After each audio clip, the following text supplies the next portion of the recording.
దక్షిణ భారతదేశంలో ఉన్న ఒక ఆలయాన్ని దాదాపు 1000 సంవత్సరాల క్రితమే నిర్మించారు. కానీ 1000 సంవత్సరాల తర్వాత ఇప్పటికీ కూడా అక్కడ ఉన్న కొన్ని రహస్యాలకు సైన్స్ కూడా ఇప్పటికీ సమాధానం చెప్పలేకపోతుంది. చిన్నగా ఆ రహస్యాలేంటి ఒక ఉదాహరణ కనుక తీసుకుంటే, ఆ గుడి యొక్క గోపురం యొక్క నీడ అనేది ఇప్పటికీ కూడా అక్కడ నేల మీద పడదు అని అంటారు. అలాగే ఆ గుడి యొక్క గోపురం పైన ఒక 80 టన్నుల రాయి అనేది పెట్టారు.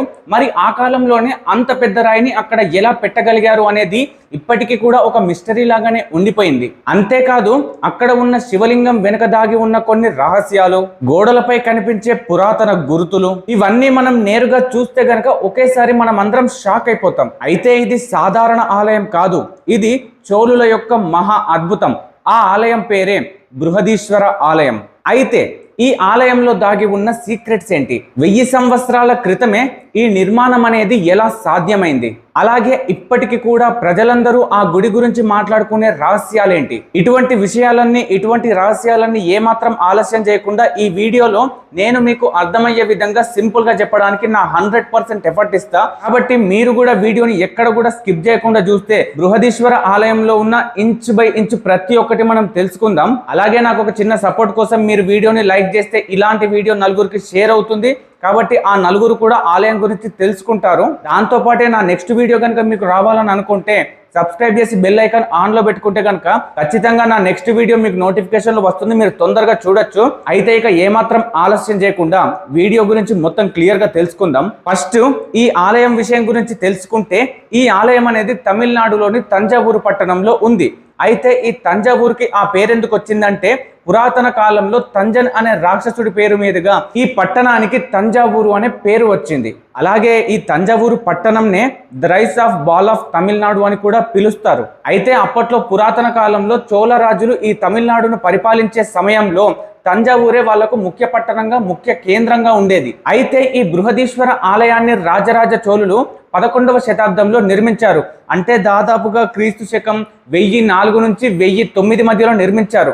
అలాగే కేవలం ఈ 5 సంవత్సరాల్లోనే ఇంత మంచి కట్టడాన్ని ఆ చోళులు మంచిగా కట్టగలిగారు. అయితే ఈ ఆలయం అనేది కట్టి దాదాపు ఇప్పటి వరకు 1000 సంవత్సరాల వరకు పూర్తయింది. కానీ ఇప్పటికీ కూడా ఆ ఆలయంలో చిన్న చెక్కు కూడా చెదరలేదు. అంటే మీరు ఆ ఆలయాన్ని ఏ విధంగా నిర్మించారో ఒక్కసారి ఊహించుకోవచ్చు. అయితే ఈ బృహదీశ్వర ఆలయంలో మీకు ఏ దేవుడు ఉంటాడనే ప్రశ్న వస్తుంది. ఇక్కడ ముఖ్యమైన దేవుడు శివుడు. ఈ శివుణ్ణి అప్పట్లో ఆ రాజరాజ చోళులే ప్రతిష్టాపన చేశారు. అలాగే ఈ బృహదీశ్వర ఆలయంలో ఉన్న శివలింగమే మన భారతదేశంలోకెల్లా అతిపెద్ద శివలింగంగా చెబుతూ ఉంటారు. అయితే ఆ శివలింగం అనేది దాదాపు 3.7 మీటర్ల ఎత్తు, అలాగే 5 మీటర్ల వెడల్పు కలిగి ఉంటుంది. అలాగే ఈ శివలింగానికి అభిముఖంగా అంటే ముందు భాగంలో ఒక పెద్ద నంది విగ్రహం కూడా ఉంటుంది. ఈ నంది విగ్రహం కూడా చాలా పెద్దగా ఉంటుంది. దాదాపు దీని యొక్క ఎత్తు 2.7 మీటర్ల ఎత్తు, అలాగే 2.5 మీటర్ల వెడల్పుతో కలిగి ఉంటుంది. అలాగే ఈ నంది విగ్రహాన్ని దాదాపు 20 టన్నుల బరువు కలిగిన ఒకే రాయితో చెక్కి అక్కడ ప్రతిష్టాపన చేశారు. అంత పెద్ద నంది విగ్రహం కావడం వల్ల ఆ నంది విగ్రహాన్ని చూడడానికి చాలా అద్భుతంగా మనకు కనిపిస్తుంది. అలాగే ఈ గుడిలో ప్రధాన దేవుడు శివుడు. కానీ బయట గోడలపైన, అలాగే ఆ గోపురాలపైన అన్ని రకాల దేవతల బొమ్మలు మనకు అక్కడికి వెళ్తే గనక ఖచ్చితంగా కనిపిస్తాయి. ఉదాహరణకు దక్షిణామూర్తి, సూర్యుడు, చంద్రుడు, ఇంద్రుడు, అగ్ని, వాయువు, వరుణుడు, యముడు, నిర్నుతి, కుబేరుడు, ఈశనుడు, ఇలా చాలా రకాల దేవుల్ని, దేవతల్ని మనం ఆ గోడల పైన ఇప్పటికి గనక వెళ్తే చూడవచ్చు. ఈ బృహదీశ్వర ఆలయానికి ఎన్నో ప్రత్యేకతలు, ఎన్నో రహస్యాలు ఉన్నాయి.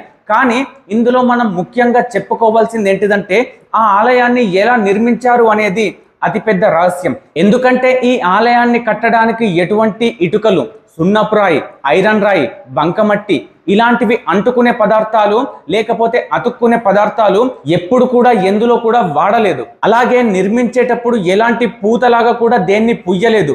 కేవలం ఈ గుడిని మొత్తం గ్రానైట్ రాయితోనే నిర్మించారు. పునాదులు, పీఠాలు, గోపురాలు, శిఖరాలు ఇలా అన్ని కూడా కేవలం ఒక గ్రానైట్ రాయితోనే వాడేశారు. మనం చిన్నప్పుడు ఎక్కడైనా ఇసుక గూడ్లు కట్టుకున్నా, లేకపోతే చిన్న చిన్న ఇటుకలతోని, బండలతోని ఆడుకున్నప్పుడు మనం ఒకదానిపైన ఒకటి నిర్మిస్తూ ఎలా వెళ్తామో అచ్చం అలాగే రాయి యొక్క బరువు, సాంద్రతని బట్టి ఈ గుడిని నిర్మించుకుంటూ వచ్చారు.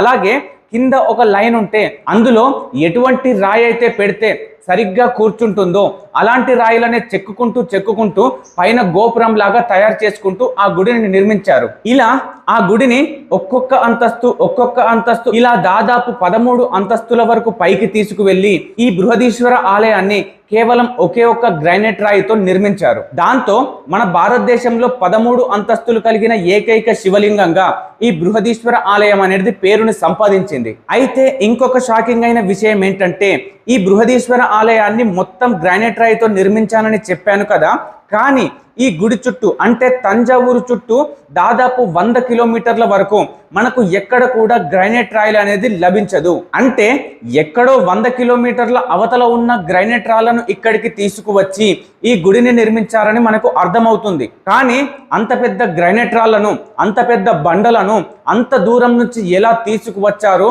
అసలు ఇక్కడ ఎలా నిర్మించారనేది మనకే కాదు శాస్త్రవేత్తలకు కూడా అర్థం కాని రహస్యం అది. కానీ శాస్త్రవేత్తల రీసెర్చ్ ప్రకారం దాదాపు తంజావూరు నుంచి 150 కిలోమీటర్ల దూరంలో ఉన్న పుదుక్కోవై అనే ప్రాంతంలో 2 కొండలు గ్రానైట్ కొండలుగా ఉన్నాయి. కాబట్టి ఆ 2 కొండలను చీల్చి అక్కడి నుంచి ఇక్కడికి తీసుకువచ్చారని శాస్త్రజ్ఞుల రీసెర్చ్ లో తేలింది. ఇక ఆ బృహదీశ్వర ఆలయంలో ఉన్న ముఖ్యమైన రహస్యం గురించి మాట్లాడుకోవాలి అంటే ఆ బృహదీశ్వర ఆలయం పైన ఉన్న కలశాన్ని అంటే ఆ గోపురం యొక్క కొన భాగాన్ని దాదాపు 81.28 టన్నుల బరువు కలిగిన ఒకే నల్లరాయితో తయారు చేశారు. అయితే దాదాపు 81 టన్నులున్న ఇంత పెద్ద గోపురాన్ని దాదాపు 1000 సంవత్సరాల క్రితం 13 అంతస్తుల పైన ఎలా పెట్టగలిగారు, టెక్నాలజీ లేని ఆ సమయంలోనే ఎలా పెట్టగలిగారు అనేది ఇప్పటికీ కూడా మనకు ఆశ్చర్యాన్ని కలిగించే విషయం. అయితే కొందరు చరిత్రకారులు చెప్తున్న విషయం ఏంటిదంటే ఈ గోపురాన్ని అక్కడ పెట్టడానికి అప్పుడు చాలా కష్టపడ్డారు అని చరిత్రకారులు చెబుతున్నారు. ఆ గోపురాన్ని అక్కడ ఎలా పెట్టారు అంటే దాదాపు ఆ గుడి నుంచి ఒక 7 కిలోమీటర్ల దూరంలో ఉన్న ఒక గ్రామం నుంచి ఒక ఏటవాలుగా వంతెనను నిర్మించారు.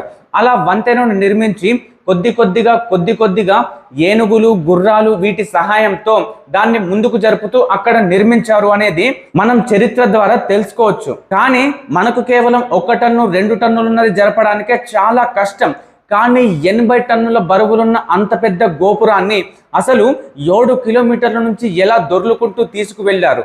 అలాగే అక్కడికి తీసుకువెళ్ళిన తర్వాత సరైన పొజిషన్లో కూర్చోవడానికి దాన్ని ఎన్ని రకాలుగా తిప్పారు, ఎంత కష్టపడ్డారు అనేది కేవలం మాటల్లోనే కాదు, మీరు ఒక్కసారి ఇమాజిన్ చేసుకుంటే వాళ్ళు ఎంత కష్టపడ్డారు అనేది మనకు అర్థమవుతుంది. అయితే ఈ బృహదీశ్వర ఆలయంలో ఉన్న ఇంకొక రహస్యం ఏంటంటే ఎవరైనా సరే ఆ ఆలయంలో ఎంత గట్టిగా మాట్లాడినా సరే ఆ ఆలయంలో రీసౌండ్ అనేది రాదు, ప్రతిధ్వని అనేది రాకుండా కేవలం ఆ వాయిస్ అనేది అందులోనే ఉంటుంది అని చాలా మంది నమ్ముతారు. కాబట్టి అప్పుడే ఈ ఆలయాన్ని అంత శబ్ద పరిజ్ఞానంతో నిర్మించారు.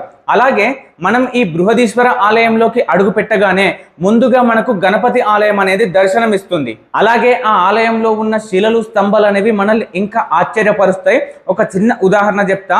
ఆ గుడిలో ఉన్న ఒక స్తంభాన్ని కొడితే మనకు ఒక సంగీత వాయిద్యం అనేది వినిపిస్తుంది. అలాగే అదే గుడిలో ఉన్న ఇంకొక స్తంభాన్ని కనుక కొడితే మనకు సంగీత వాయిద్యం కాకుండా లోహ శబ్దం అనేది వినిపిస్తుంది. ఇలా రకరకాల స్తంభాల నుండి రకరకాల శబ్దులు మనకు వినసొంపుగానే ఉంటాయి తప్పించి వికారంగా ఉండవు. అయితే ఈ బృహదీశ్వర ఆలయంలో ఒక ప్రత్యేకత అనేది, ఒక రహస్యం అనేది దాదాపు ప్రజల నోటి నిండా అందరి ద్వారా పాకిపోయింది. ఆ విషయం ఏంటంటే ఈ బృహదీశ్వర ఆలయం యొక్క నీడ అనేది దాదాపు మనకు కనపడదు, అసలు ఇది నేలపైన పడదు అని చెప్పి ప్రజలంతా ఒకరి నోటి నుంచి ఒకరు, ఒకరి నోటి నుంచి ఒకరు ఇలా పాకుతూ పోయింది. అయితే ఇలా అనుకోవడానికి అంటే ఈ బృహదీశ్వర ఆలయం యొక్క నీడ కూడా కింద పడదు లేకపోతే కనిపించదు అనడానికి దీని వెనుక ఒక చిన్న కథ ఉంది. ఆ కథ ఏంటంటే, అయితే అప్పట్లో ఈ బృహదీశ్వర ఆలయం గుడి కట్టడం పూర్తయిన తర్వాత రాజరాజ చోళుడు ఆ గుడి కట్టిన వాస్తు శిల్పితో స్థపతి ఈ గుడి అస్సలు పడిపోదుగా అని అనేసరికి వెంటనే దానికి సమాధానంగా ఈ వాస్తు శిల్పి రాజా ఈ గుడి కాదు కదా, దీని యొక్క నీడ కూడా పడదు అని సమాధానం ఇచ్చాడు. అయితే దీన్ని ప్రజలంతా అపార్థం చేసుకొని ఇప్పటికీ కూడా ఈ గుడి యొక్క నీడ అనేది కింద పడదు లేకపోతే నీడ అనేది మనకు కనిపించదు అని తప్పుగా అర్థం చేసుకున్నారు. అయితే ఈ నీడ కనిపించదు అనే విషయంలో కొద్దిగా అబద్ధం ఉన్నా సరే కొద్దిగా వాస్తవం కూడా ఉంది. ఎందుకంటే మధ్యాహ్నం సమయంలో మనకు నీడ అనేది కనిపించదు. ఎందుకంటే గుడి కింద వెడల్పుగా ఉండి పైనకి వచ్చేసరికి చిన్నగా మారేసరికి మధ్యాహ్నం నడి నెత్తి మీద డైరెక్ట్ గోపురం మీదనే ఎండ కొట్టడంతోని ఆ నీడ అనేది ఎటు సైడ్కు రాదు. కాబట్టి ఆ నీడ అనేది మధ్యాహ్నం సమయంలో నేల మీద పడదు. కేవలం ఆ ఒక్క కారణం వల్ల మాత్రమే మధ్యాహ్నం సమయంలో దాని యొక్క ఎండ దాని యొక్క నీడ ఆ గుడిపైనే పడడం వల్ల ఆ నీడ అనేది కనిపించదు తప్పించి మిగతా అన్ని సమయాల్లో ఆ ఆలయం యొక్క నీడ అనేది మనకు ఖచ్చితంగా కనిపిస్తుంది. అయితే ఈ బృహదీశ్వర ఆలయం 13 అంతస్తుల వరకు ఉంటుంది. అంటే దాదాపు దీని యొక్క ఎత్తు 60.96 మీటర్లు. అయితే ఈ గుడిని దాదాపు 1000 సంవత్సరాల క్రితం కట్టినా సరే ఇప్పటికీ కూడా అనువంతైన చెక్కు చెదరలేదు. అయితే ఇలా ఎందుకంటున్నా అంటే దీనికి సంబంధించి కొన్ని ఉదాహరణలు కూడా ఉన్నాయి. ఆ ఉదాహరణ ఏంటంటే యూకే దేశంలోని అత్యంత ఎత్తైన నిర్మాణాల్లో ఒకటిగా ఉన్న బిగ్ బెన్ ని 1843 అలాగే 59 సంవత్సరంలో నిర్మించారు. ఈ బిగ్ బెన్ యొక్క ఎత్తు దాదాపు 96 మీటర్ల ఎత్తు అలాగే 33 మీటర్ల వెడల్పుని కలిగి ఉంటుంది. అయితే ఈ బిగ్ బెన్ ని కట్టి దాదాపు కేవలం 150 సంవత్సరాలు మాత్రమే అయింది. కానీ కేవలం 150 సంవత్సరాల్లో మాత్రమే ఈ బిగ్ బెన్ అనేది 0.26 డిగ్రీ నాటికల్ మైల్స్ లో ఒక వైపుకు వంగింది. అలాగే ఇటలీ దేశంలో ఇంకొక కట్టడం ఉంది. ఆ కట్టడం పేరే లీనింగ్ టవర్ ఆఫ్ పీసా. దీన్ని 1173 నుండి 1372 మధ్యలో దీన్ని కట్టారు. ఈ లీనింగ్ టవర్ ఆఫ్ పీసా యొక్క ఎత్తు 56.7 మీటర్లు. అలాగే ఈ లీనింగ్ టవర్ ఆఫ్ పీసాని కట్టి దాదాపు 8 సంవత్సరాల వరకు పూర్తయింది. అయితే ఈ లీనింగ్ టవర్ ఆఫ్ పీసా కూడా కట్టినప్పటి నుండి ఇప్పటి వరకు దాదాపు 3.99 డిగ్రీల కోణంలో ఒక వైపుకు అనేది వంగింది. అలాగే జర్మనీలో సురూసేన్ అనే కట్టడం కూడా ఉంది. అయితే ఈ కట్టడాన్ని 1450 సంవత్సరంలో నిర్మించారు. ఈ సురూసేన్ యొక్క ఎత్తు దాదాపు 27.4 మీటర్లు. అయితే ఈ సురూసేన్ ని కట్టి కూడా 570 సంవత్సరాలు పూర్తయిపోయింది. ఈ సురూసేన్ కూడా దాదాపు 570 సంవత్సరాల్లో 5.2 డిగ్రీ కోణంలో ఒక వైపుకు అనేది వంగిపోయింది. ఇలా ప్రతి ఒక్క కట్టడం కూడా ఒక వైపుకు వంగిపోతుంది అనే ఇన్ఫర్మేషన్ మీకు ఎందుకు ఇస్తున్నా అంటే మన భారతదేశంలో ఇప్పటి వరకు నేను చెప్పిన బృహదీశ్వర ఆలయం అనేది ఈ అన్ని కట్టడాల కంటే ఎక్కువ సంవత్సరాలే పూర్తయింది. అంటే దాదాపు 1000 సంవత్సరాలు పూర్తయింది. అలాగే ఈ అన్ని కట్టడాల కంటే కూడా ఎక్కువ ఎత్తులోనే కట్టారు. అలాగే వాటన్నిటికీ సిమెంట్ ఇటుక లాంటివి వాడారు. కానీ ఈ ఆలయానికి ఎటువంటి సిమెంట్ ఇటుక అనేది వాడలేదు. సో దీన్ని బట్టి అర్థం చేసుకోవాల్సిన విషయం ఏంటిదంటే మన భారతదేశంలో ఉన్న మనుషులు మన యొక్క కట్టడాలను ఎంత జాగ్రత్తగా ఎంత పద్ధతిగా ఎంత తెలివితో కట్టారు అనేది ఇప్పటికీ కూడా మనందరికీ ఒక గర్వకారణం. అయితే ఈ ఆలయంలో చాలా రకాలైన సొరంగ మార్గాలు ఉన్నాయి.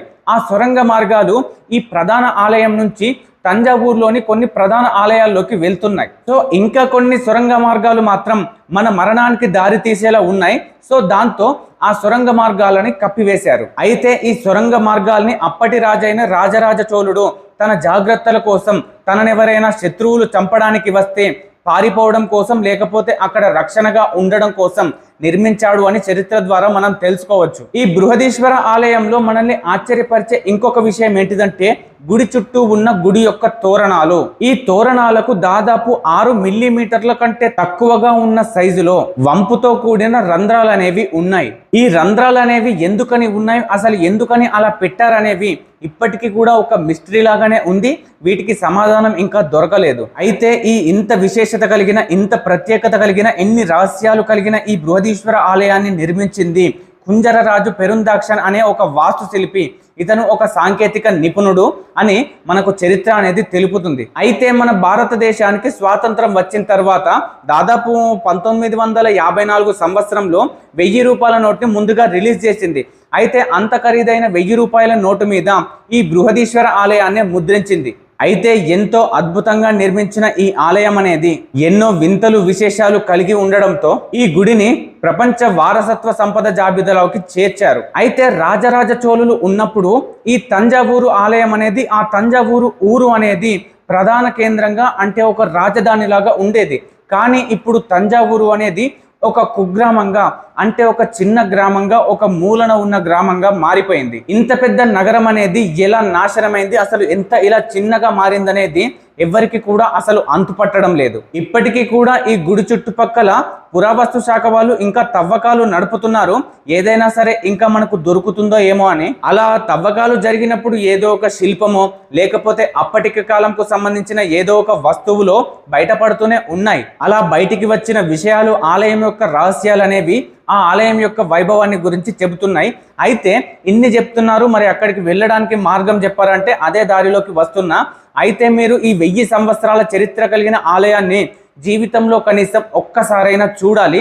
సో అక్కడికి వెళ్ళాలంటే దాని యొక్క మార్గం ఏంటిదంటే, సో మీరు భారతదేశంలో ఎక్కడున్నా సరే తమిళనాడులోని చెన్నైకి ట్రైన్లు, అలాగే బస్సులు, అలాగే ఫ్లైట్లు అనేవి అవైలబుల్గా ఉంటాయి. కాబట్టి మీరు ముందుగా చెన్నైకి రావాలి. సో ఈ చెన్నై నుంచి 314 కిలోమీటర్లో ఈ తంజావూరు ఊరు అనేది ఉంది.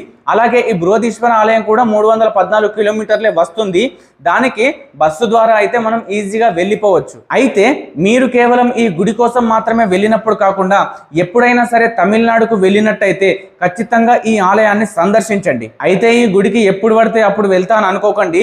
ఈ గుడి ఉదయం 9 గంటల నుంచి మధ్యాహ్నం 12 గంటల వరకు మాత్రమే, అలాగే సాయంత్రం 4 గంటల నుంచి రాత్రి 9 గంటల వరకు మాత్రమే ఈ ఆలయాన్ని అనేది ఓపెన్ చేసి పెడతారు. అయితే మరి అప్పుడున్న ఆలయమే ఇప్పుడు కూడా అలానే ఉందా అంటే 1000 సంవత్సరాలు పూర్తయిన తర్వాత కూడా అనువంతైన చెక్కు చెదరకుండా ఈ వైభవం అనేది, ఈ రహస్యాలు అనేవి, ఈ ప్రత్యేకత అనేవి ఈ గుడి యొక్క ప్రతి ఒక్క ఇంచ్ బై ఇంచ్ అలాగే ఉంది. సో ఇది ఫ్రెండ్స్ వీడియో. ఈ వీడియోలో మీరు బృహదీశ్వర ఆలయం గురించి తెలుసుకోవడంలో ఎంతో కొద్దిగా నేనైనా భాగమయ్యాను అని భావిస్తున్నాను. సో ఈ వీడియో కనుక మీకు వర్త్ అని అనిపించి మీరు నాలెడ్జ్ సంపాదించారు అని అనిపిస్తే మాత్రమే ఈ వీడియోకి లైక్ కొట్టండి, ఒక నలుగురికి షేర్ చేయండి. అలాగే ఇటువంటి నాలెడ్జ్ అయిన వీడియోలు మీకు ఇంకా కావాలి అనుకుంటే తేవడానికి నేను సిద్ధంగా ఉన్నా. కానీ మీరు అందుకోవడానికి సిద్ధంగా ఉండాలి అంటే నా ఛానల్ని సబ్స్క్రైబ్ చేసి అలాగే బెల్ ఐకాన్ని ఆన్లో పెట్టుకుంటే గనుక నెక్స్ట్ నోటిఫికేషన్లో ఇలాంటి రహస్యాలు ఎన్నో వస్తాయి. మీరు కూడా నాలెడ్జ్ని గెయిన్ చేయొచ్చు, ప్రతి విషయాన్ని క్షుణ్ణంగా తెలుసుకోవచ్చు. సో నెక్స్ట్ వీడియోలో మళ్ళీ కలుద్దాం. అంతవరకు బాయ్, మీ నవీన్ కోరే.